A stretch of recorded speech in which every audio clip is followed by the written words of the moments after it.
This has been a hot topic for quite some time now, and the flames have only been getting fanned and doused with kerosene as the months pass. NFTs. They're a subject I've been hoping to avoid for a while, because I have been praying that they would fade away and wither into the abyss of worthless internet concepts before I would ever feel the need to touch on them for my YouTube channel. I simply didn't wish for them to remain relevant enough to eventually infiltrate my favorite hobby, video games. But it seems like that has become an inevitability, much to the chagrin of normal people who don't want their games poisoned with poorly conceived crypto scams. I thought long and hard about not making this video at all, because the thought of bringing more attention to this parasitic chimp invasion put a very sour taste in my mouth, despite my reach on YouTube being very pathetic with an under 1,000 subscriber count anyway. My reluctance really was that great. But it just didn't stop. Every single goddamn day, everywhere I looked on social media, especially Twitter, I got bombarded with these disgusting, low-effort monkey avatars and opinions from mainstream media, talking heads, and stubborn, tone-deaf celebrities trying to insist that this nonsense is the next big thing. I am tired of it, and now I want to rant, completely in opposition of my better judgment. So in this video, I am going to explain why I do not like NFTs. But before I do that, I must first explain what NFTs are, because every single time they are brought up, there's at least one person who has absolutely no idea what the hell it is, even in spite of frequent clarification they might have already received. And I do not blame them. Because once you hear the explanation, it sounds too stupid and short-sighted to be real, so you assume that there's something else you might be missing. But there isn't. Let's start from the beginning. NFT is short for Non-fungible token. The most alien part of this term is probably fungible, which isn't really a word damn near any of us have seen all that commonly until NFTs started popping up. Fungible simply refers to an item or good that is able to replace or be replaced by a virtually identical copy. For example, if you own a mass-market paperback of a book you like, and nothing within it has been altered in a way that makes it unique, such as the signature of the author, then it stands to reason that you could replace it with another copy of that exact same version for any reason, and you would happily continue about your life. Those books are fungible, indistinguishable from one another in every way that counts. Even something like gold is fungible, because if you had a 10-kilogram bar of pure gold and 10 kilograms of coins of pure gold, they are still going to be worth the exact same, because they're both 10 kilograms of pure gold. Those two things are fungible because they are meant to be used as either investments or legal tender, so they are interchangeable due to being the exact same amount in both weight and value. However, if an expert sculptor came along and turned your 10-kilogram gold bar into a very beautiful, ornate statue by hand and never used that exact same design again, that is not fungible. Again, fungibility is about individual units being totally identical in form and function, completely able to replace one another. With me so far? Good. So, with the knowledge of fungibility now in mind, you can probably take a guess as to what a non-fungible token is. That's right, it's a digital item that cannot be replaced by an identical copy. And here's where the problems begin. If you've seen NFTs floating around, it's likely you've seen them in the form of those repulsive, algorithmically generated monkey avatars. You might assume that it's those pieces of art, and I use that term very lightly, that acts as the NFT. They don't. The images themselves are ultimately still fungible, as right-clicking and saving the image can quickly prove. The non-fungible part of them is within the unique unit of data they are tied to, which is stored on the blockchain. That unit of data acts as a certificate of authenticity or proof of ownership meant to verify the purchaser of that image. That little block of information is the unique part. Now, you might be thinking, hold on a second, you're telling me people are paying exorbitant amount of crypto not for the image, but just for the receipt that proves they bought the image in the first place? And the answer is yes, that's exactly what they're doing. Some of you sharper tacks might now be asking, okay, if the non-fungible thing isn't the image itself and actually the proof of ownership, then the image is at least kept in a safe and permanent form of online storage that the owner can always access, right? Wrong. The image is accessed through a hyperlink within the receipt, because text is easy and inexpensive to keep on the blockchain as opposed to an image. And just like most things on the internet, the image is stored on some server somewhere, hosted like any other digital asset. And guess what? At some point in time after you spend your precious crypto on an NFT, that hyperlink could simply stop working, directing you to a 404 error somewhere. Where's your image? Maybe it moved to a new server without your knowledge. Maybe the company that owns the hosting service went under. Whatever the case, the image becomes inaccessible to you and you've technically lost the thing you spent so much money on, because with the image gone, the proof of ownership means nothing because the thing you want to prove that you own has disappeared. Somebody's hard drive frying out somewhere could spell a permanent and irreversible doom to many assets. Now you're probably thinking, Jesus Christ, that sounds like a disaster waiting to happen. Surely the proof of ownership is something important like copyright or intellectual property rights if it's that big of a deal. Again, wrong. Buying an NFT does not transfer copyright or intellectual property rights to the purchaser. The NFT is completely divorced from those things. Thus, in terms of legal weight, the proof of ownership acquired via the purchase of an NFT means nothing. One of the perceived appeals of NFTs is the idea that when you buy a piece of art, you are buying the original, which simply isn't true. As far as anyone is concerned, the true original of a piece of digital art is the PSD file, for example, on the artist's computer. As long as they still possess that, they can resell the same piece of art and label it as a second edition or something. Therefore, the closest you can possibly get to owning the original of a piece of digital art is if the artist gives you that PSD file while vowing to not retain any copy of it for themselves. And good fucking luck finding an artist who would do that with something they put actual time, effort, and love into. As in, not hideous algorithmically generated monkeys. So, we've established the definition of non-fungible token. Then we established that the NFT in question is not the art itself, but a receipt proving you bought it.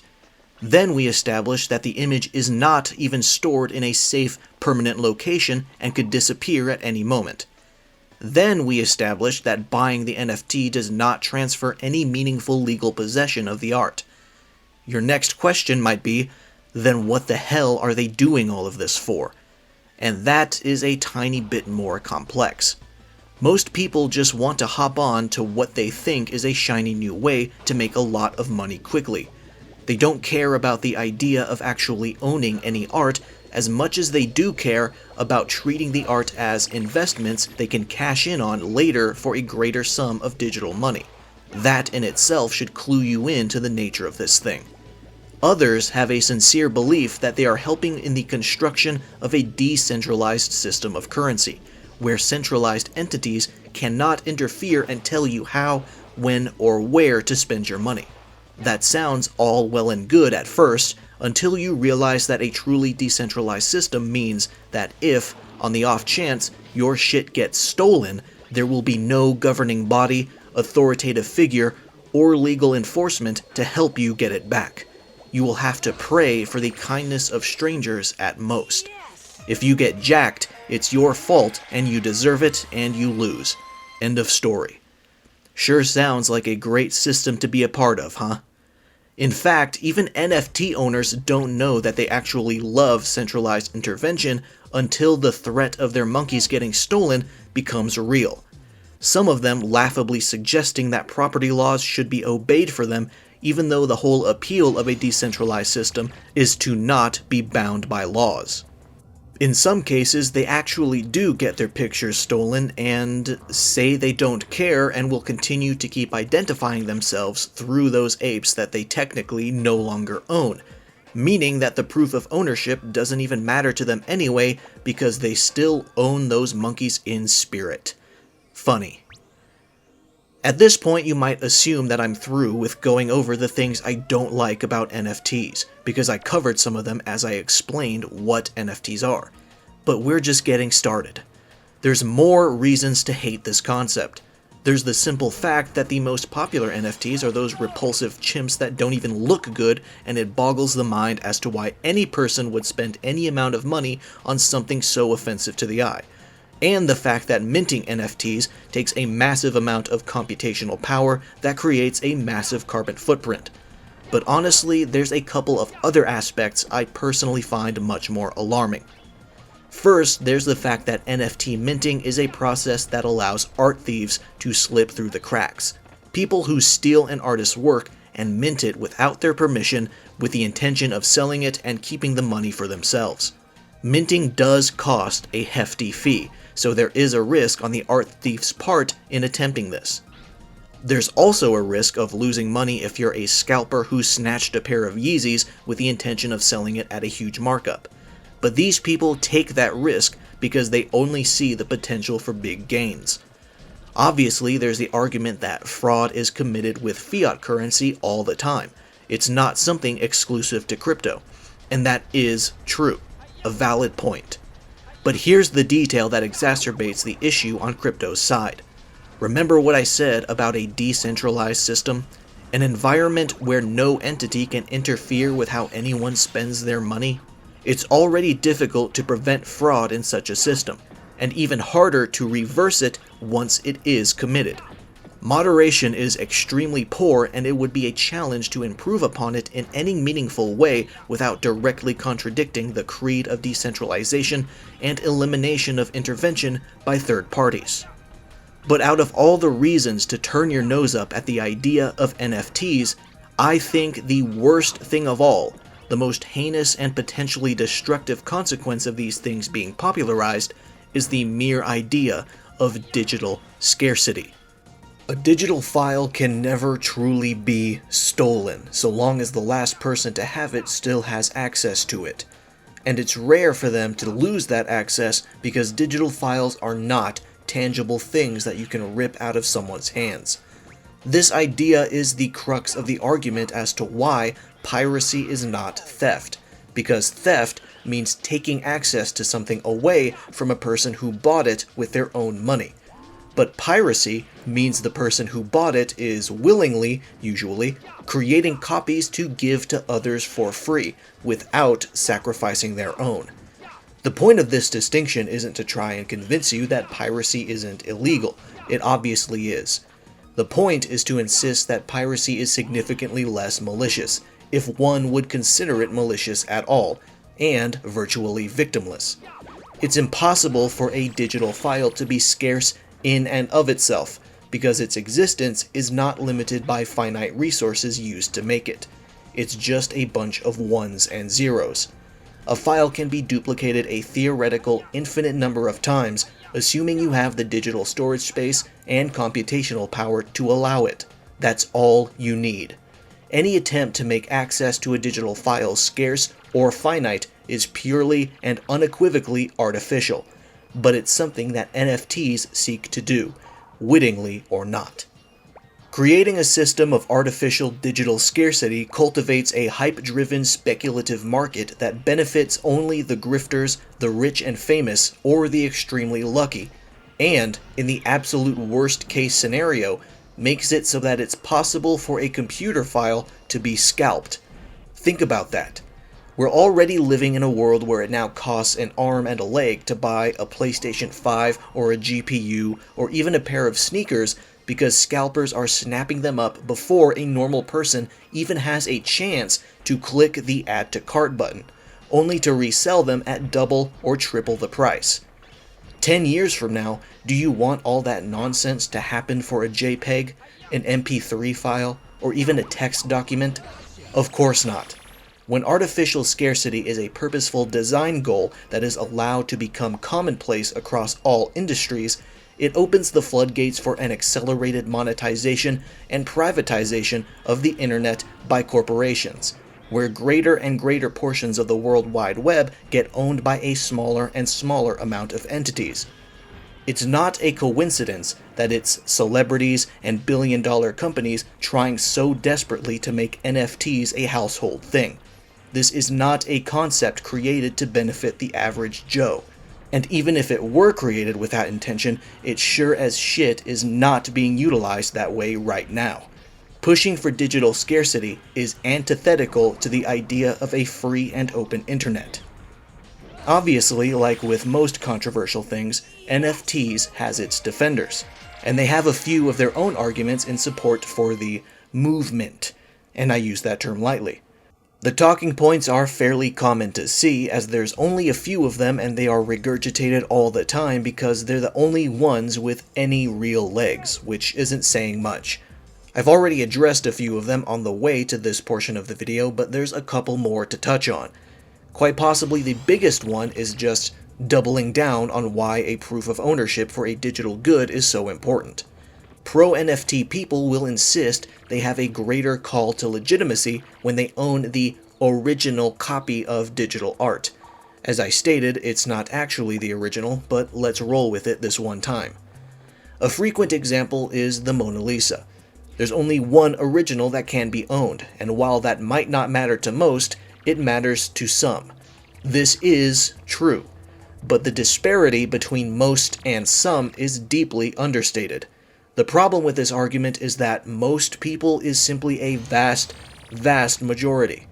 We all know the Mona Lisa, and plenty of people do pay money to see it up close at the Louvre. But even if anyone got the money to do so, who would actually care to buy it for themselves?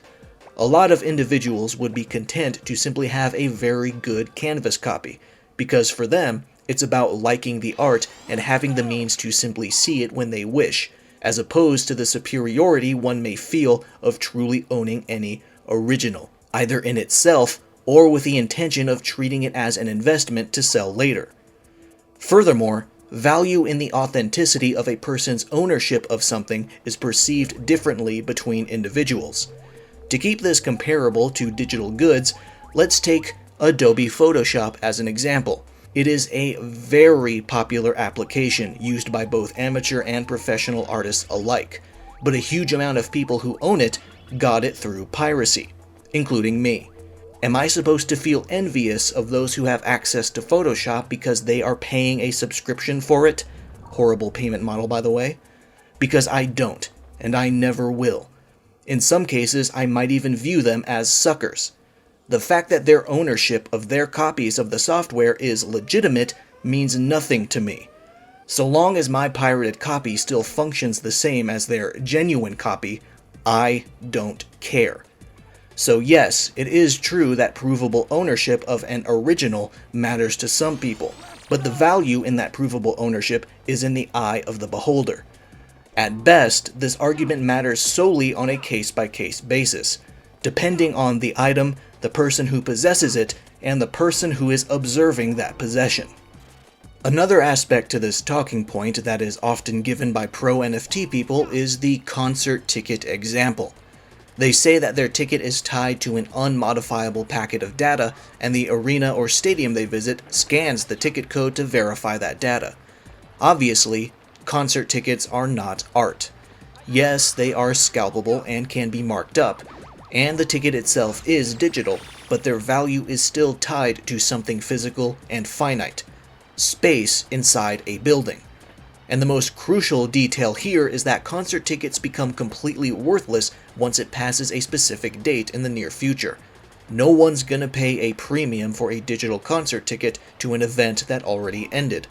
If you know someone who will, send them my way, because I have a bridge to sell them.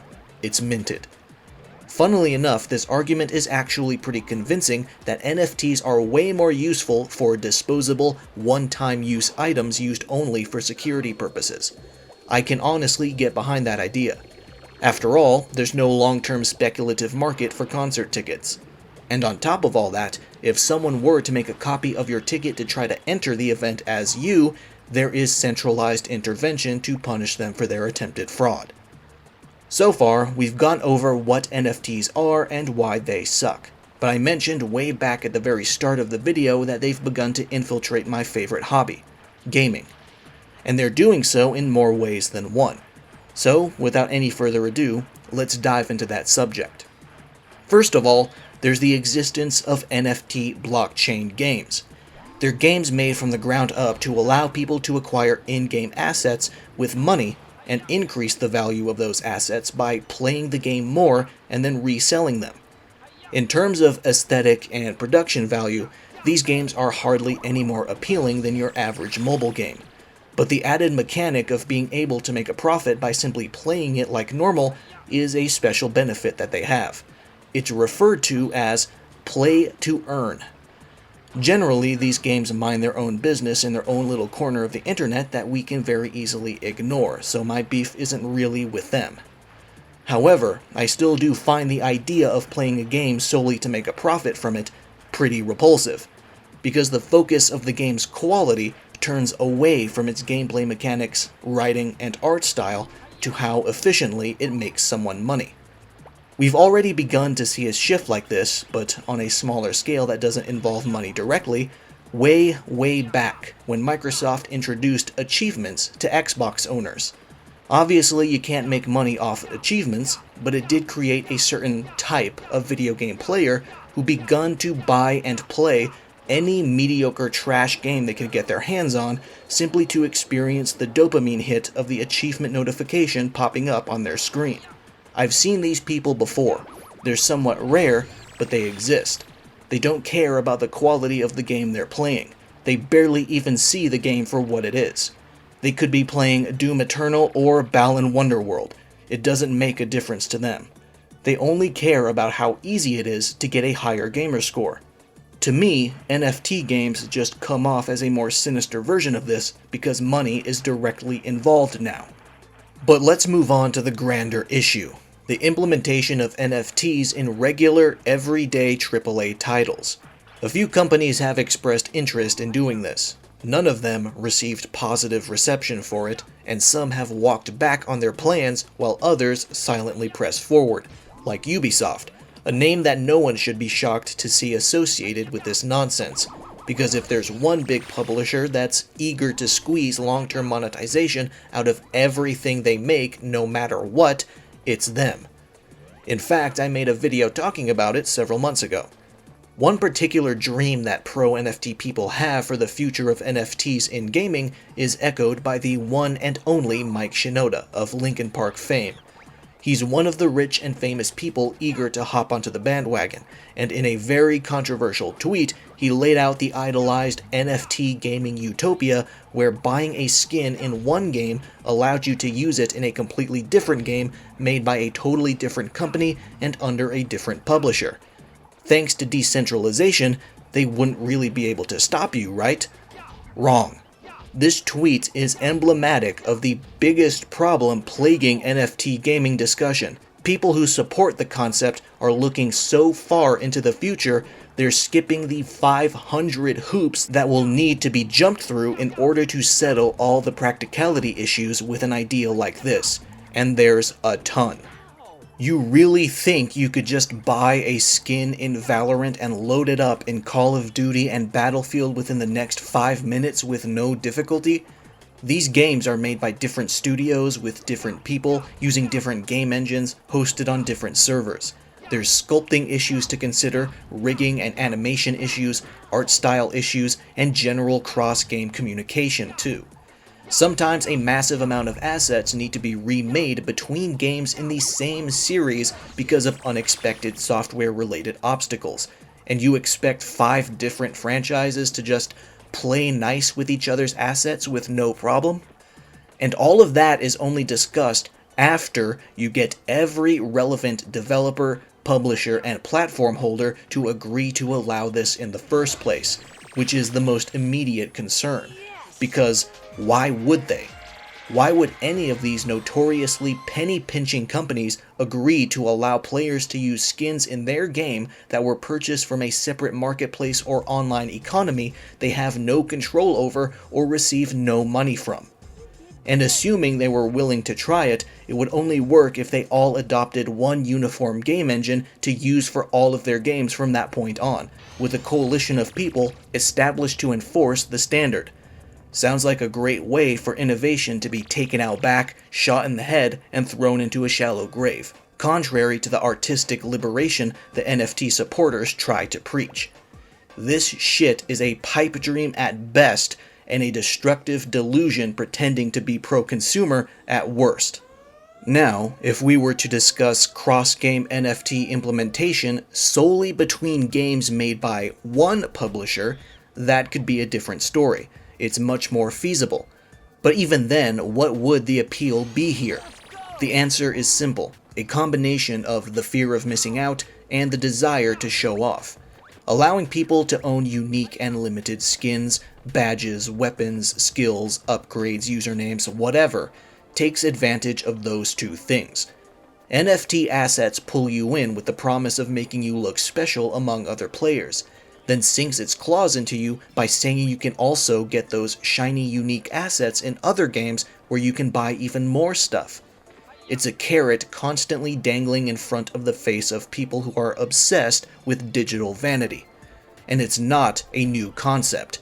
Damn near every single online game in existence has been doing this in some form or another. Limited time events where you can earn special items. Season Pass and Battle Pass content where only the most dedicated players get the cool skin. MMOs where specific titles and glamour are rewarded to people who do the most time-consuming tasks, etc., etc. Then we have the CEO of Square Enix, Yosuke Matsuda, who started off the new year with a lengthy public letter stating his intention to fully commit to NFT implementation in Square's games. At the moment, they've already tested the waters with a mobile game exclusive to Japan, but it seems they're prepared to take the next step by putting them in their bigger titles. Personally, I don't expect their Japanese AAA properties, like Final Fantasy and Dragon Quest, to get saddled with this stuff, at least not yet. I'm pretty confident that they'll force it on their Western studios like Crystal Dynamics and Eidos Montreal, because, well, Square just treats them like shit anyway. The most baffling aspect of his letter is an implication that the uniform flow of simply releasing a game and consumers buying it is somehow stifling to the creative process. However, nothing particularly innovative has yet to be born within token economies as of now. If anything, there's already a rush to streamline, privatize, and mass-produce low-effort bullshit for a quick buck. Matsuda says people who play to have fun still make up the majority, and understandably so, but he thinks the concept of play to contribute will be popular thanks to token-based gaming offering a plethora of user-generated content. There's already a large amount of gamers who put in work to make content for already existing games. They're called modders, and they've been around for decades, oftentimes in spite of a game's engine possibly being unfriendly towards modding. Some modders are so popular and their creations so high quality, they've been able to make a living off their work by charging for them or simply opening donations. All of this, combined with the idea of decentralized game development, just seems like Matsuda is trying to come up with a flattering way to admit that he wants his studios to release minimal effort garbage that the players improve themselves. Furthermore, Matsuda refers to the aforementioned play-to-earn concept as something that has a lot of people excited. Who? Practically no one who is excited for this concept are any of the millions upon millions of people who are already playing this company's games. Square risks alienating more people than they draw in with this nonsense. They are actually considering stepping over dollars to pick up pennies. As an added bonus, I want to take advantage of this discussion by also touching on the Metaverse, a co-opted term stolen by Facebook and now used to refer to a more widely recognized and shittier version of Second Life. The idea of having a digital life parallel to your real one is nothing new. In fact, people have been doing it for decades, ever since the internet started to become a common household utility. People like furries have been taking it to a whole new level, basically creating an entirely new version of themselves that is visible only to people they know through the internet.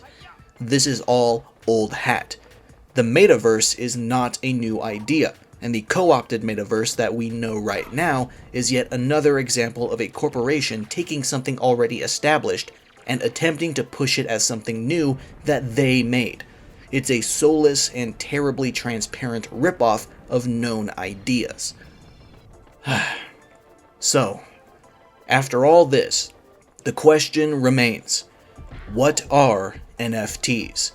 You might think back to the first half of this video as the answer, but it all comes down to an explanation much simpler than all that. In their current form, NFTs are a scam. They're a scam made to take advantage of people who are obsessed with being unique, obsessed with owning something no one else can have, obsessed with the concept of monetary value, obsessed with inflating said value of their own work through artificial scarcity when it is otherwise undesirable. NFTs appeal to the hoarders, the greedy, and the vapid. That's why it's only the grifters, the rich and famous, the trust fund frat boys, and the corporations who are so fervently trying to push it to be the norm, despite the many practicality issues currently plaguing it. That's why its rapid growth has appeared so unnatural. Because it is. Normal, everyday people are not asking for these things. Could there one day be a way to use NFTs without the stench of avarice covering the idea? Probably. After all, technology constantly evolves. But right this moment, non-fungible tokens offer nothing truly useful or practical to the average person. In some cases, they add a totally redundant and perhaps even insecure step to a process that may already exist in a simple and more reliable form. They are nothing more than a practice and encouragement of digital gluttony. This concludes my thoughts on NFTs. I pray that I will never have to make another video on this topic ever again. Thank you for watching, and I'll see you around.